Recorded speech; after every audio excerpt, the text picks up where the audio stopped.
voir quelque chose. En fait, quand on regarde quelque chose, la plupart du temps, on regarde les choses davantage avec ce que l'on voit qu'avec ses propres yeux. Alors on va s'en rendre compte au fur et à mesure, et je vais vous raconter ça à travers ce tableau de Braque, des œuvres de Braque, de Picasso. On est dans la période dite cubiste. Alors,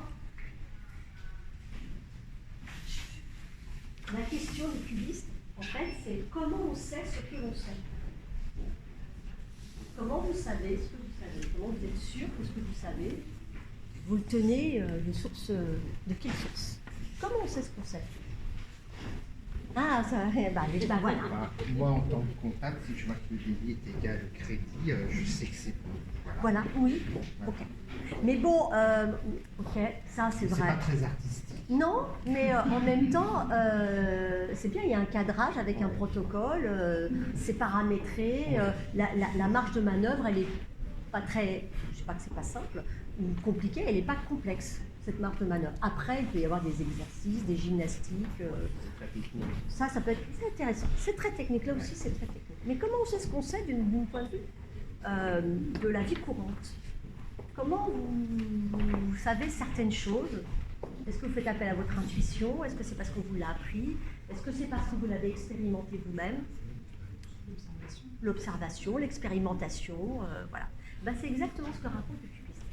En fait, les cubistes, évidemment, la première chose qui frappe, c'est que c'est quand même un peu... ça demande un peu d'accommodation. Accommodation, ça va? Ça vous demande 2-3 minutes, voilà, en disant, bon, ouais, voilà, j'ai du mal à comprendre ce qui se passe. Mais quand on commence à comprendre ce qui se passe, on commence à organiser le tableau. Un peu comme quand vous entrez dans une pièce obscure, au début on ne voit rien, et puis au fur et à mesure votre œil s'habitue, il y a une adaptation qui se fait, et vous commencez à sentir la profondeur de l'espace, un ray de lumière, voilà. Et là c'est pareil pour une œuvre d'art. Il faut laisser la chance à votre corps de voir ce qui se passe. Et les artistes disent, si on ne prend pas ces quelques instants, il faut passer son chemin, et puis tant pis, la communication n'est pas établie. Voilà, la communication. Comment établir la communication? Alors, ici, qu'est-ce qui se passe? On sent, déjà on cherche, on fouille, on voit quand même qu'il y a des lettres, on sent ici, est-ce que vous sentez ce qui se passe là? C'est quoi ça? Est-ce qu'il y a besoin de mettre toute la guitare?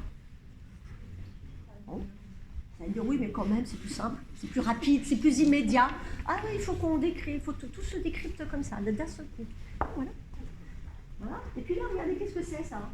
Vous voyez ce que c'est que ça? C'est une main. C'est une main, et on sent très bien qu'elle tient le manche. C'est très précis en fait. Mais c'est vrai qu'il n'y a pas le détail des doigts, il n'y a pas le détail de la main. Voilà. Et puis, donc, on sent que là, qu'il y a un mouvement, il y a quelque chose, on sent que il y a un mouvement, vous voyez, on sent la courbe de la guitare, de nouveau Louis, ici. Et puis là, regardez, on sent un col, on sent quelque chose autour d'une bouche, vous la voyez? Et puis quand on monte, on voit des cils, des signes, hein, des choses qui pourraient s'apparenter à un visage, peut-être une coiffure, voilà.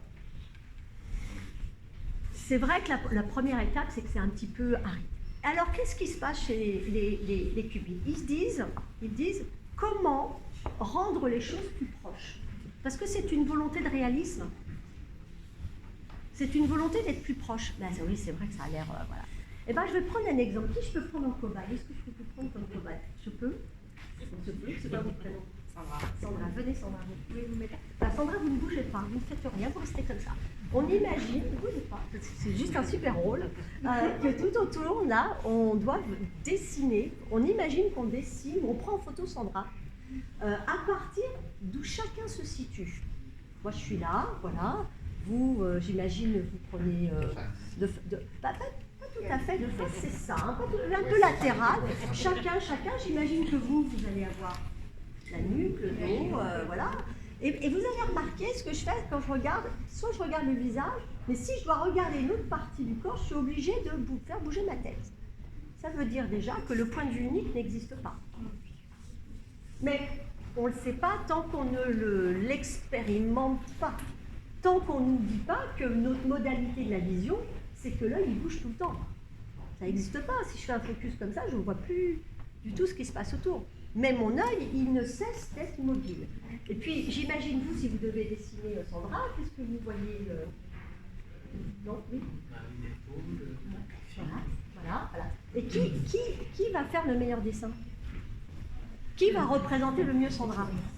Eh bien, alors, parfois on me dit, c'est le visage, parce que le visage, on reconnaît, ça veut dire qu'on limite la personne à juste son visage.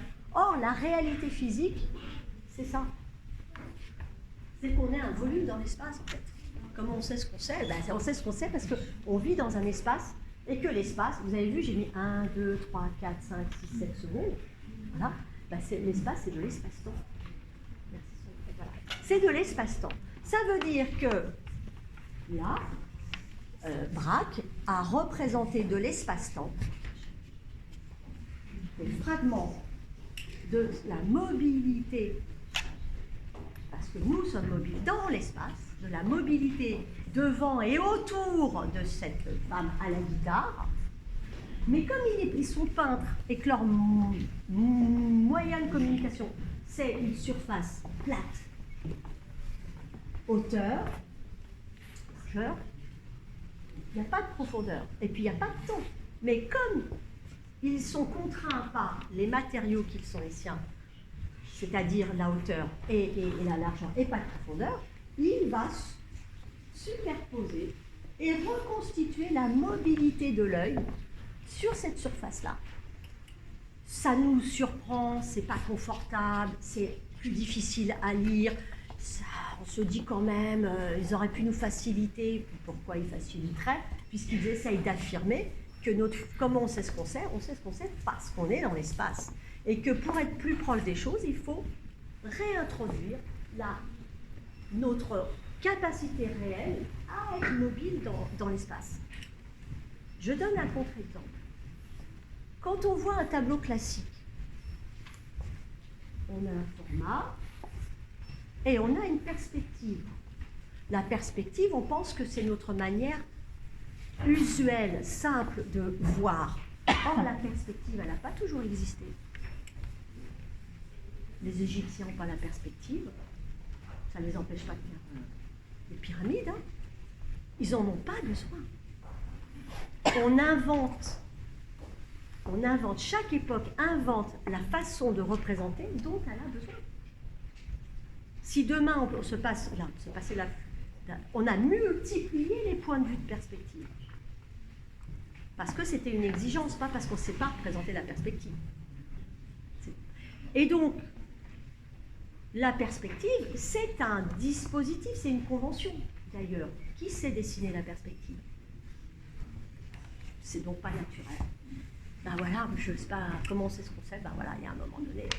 Voilà. En revanche, à la Renaissance, on a besoin de la perspective parce que on a besoin d'accompagner le renouvellement de la pensée, ce qu'on appelle l'humanisme, c'est-à-dire les capacités de l'homme avec un grand H, homme, femme, voilà, humain, hein, attention, de l'humain, on renouvelle ces capacités à prendre possession du monde pour le soumettre à ses besoins.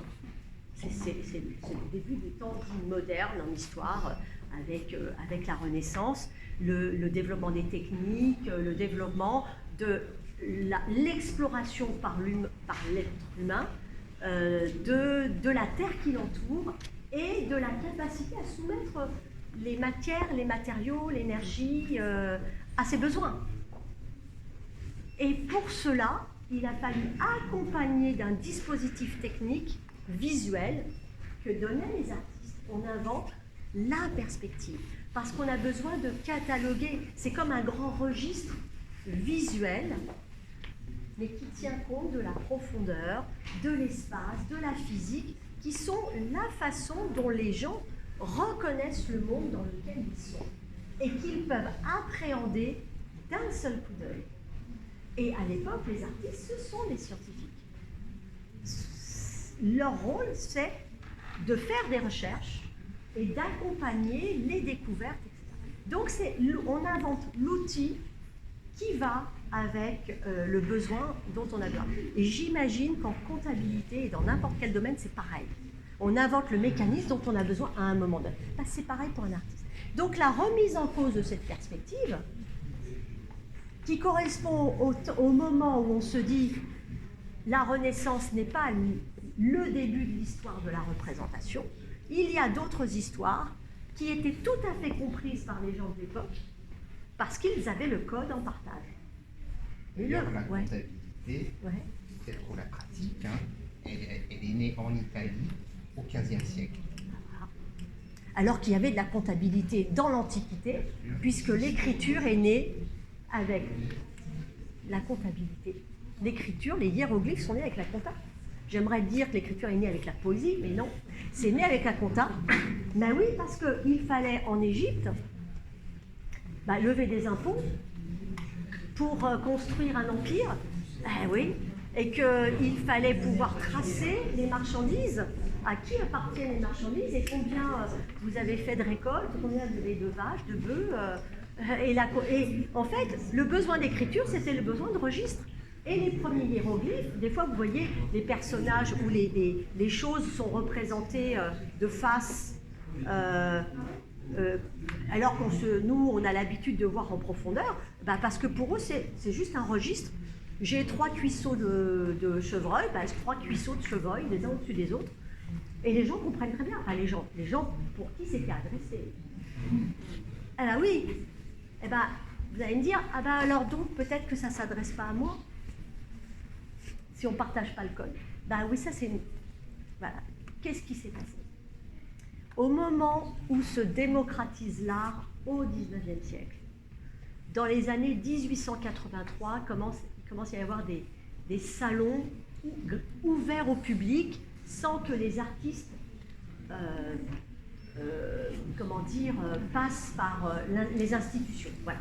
En fait, il y a une libéralisation de l'art, un accès plus grand de l'art. Et le public a envie, enfin, d'aller voir des choses qu'il ne voyait pas, parce que c'était les rois, les reines, et les institutions, etc. Mais au moment où le public y a accès, les artistes changent de code. Et donc, il y a un divorce qui date, celui qu'on vit toujours, date de cette époque-là. Date du fait qu'au moment où le public accède, enfin le public en masse en fait, accède, les artistes ont changé de code. Et donc, il y a ce divorce important avec lequel les artistes vont travailler parfois. Et les artistes veulent, eux, rétablir une grande proximité. Plus ils veulent introduire une proximité, plus on trouve qu'ils s'éloignent de la façon dont on ressent les choses. Alors qu'ils parlent exactement de la même chose que ce que nous vivons, en fait. Voilà. On continue? Ça va?